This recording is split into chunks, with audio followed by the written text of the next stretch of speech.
देश के दिग्गज उद्योगपति रतन टाटा ने हम सभी को अलविदा कह दिया है। 9 अक्टूबर को देर रात मुंबई के एक अस्पताल में उनका निधन हो गया। टाटा समूह के चेयरमैन की आयु 86 वर्ष थी। काफी लोगों के मन में ये भी सवाल होगा कि अब टाटा का अगला उत्तराधिकारी कौन बनेगा। इसके जो संभावित उत्तराधिकारी हैं उसके बारे में भी जान लीजिए।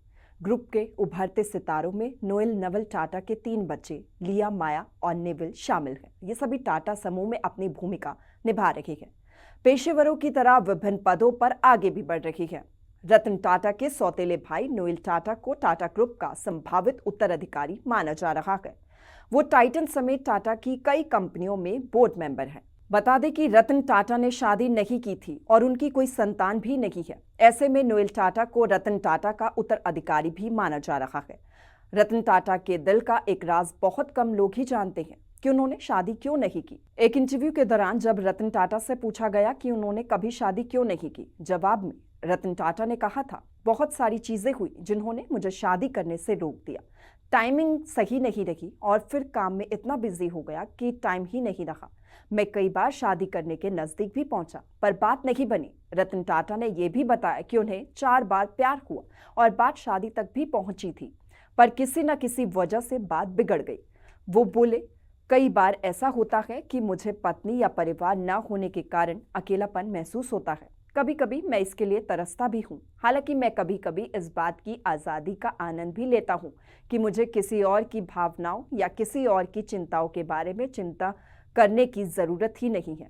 रतन टाटा के नाम एक और ऐसी उपलब्धि है जिसे पहले कोई नहीं कर सका था। रतन टाटा भारत के ऐसे पहले व्यक्ति बने थे जिन्होंने F-16 फाल्कन फाइटर जेट उड़ाया था। इस कारनामे को उन्होंने साल 2007 में बेंगलुरु एयर शो के दौरान किया था।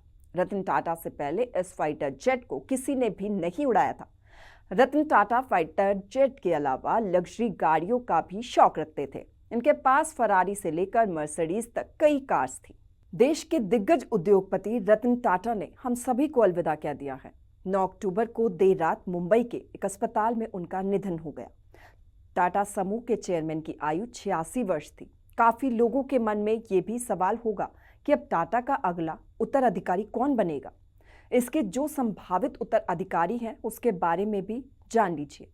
ग्रुप के उभरते सितारों में नोएल नवल टाटा के 3 बच्चे लिया, माया और नेविल शामिल हैं। ये सभी टाटा समूह में अपनी भूमिका निभा रही हैं।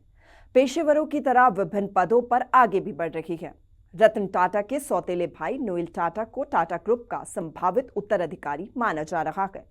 वो टाइटन समेत टाटा की कई कंपनियों में बोर्ड मेंबर हैं। बता दें कि रतन टाटा ने शादी नहीं की थी और उनकी कोई संतान भी नहीं है। ऐसे में नोएल टाटा को रतन टाटा का उत्तराधिकारी भी माना जा रहा है।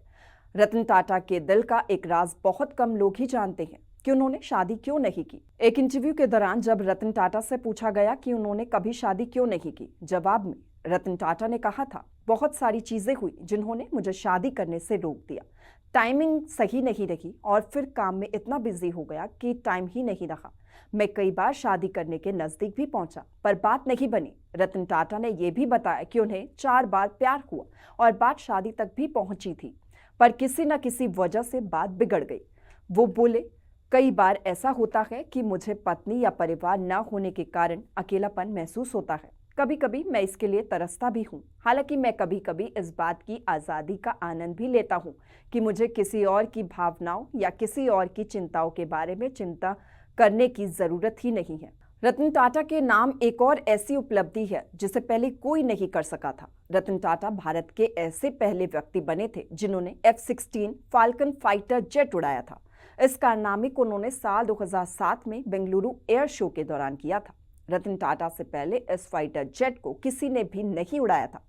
रतन टाटा फाइटर जेट के अलावा लग्जरी गाड़ियों का भी शौक रखते थे। इनके पास फरारी से लेकर मर्सिडीज तक कई कार्स थी।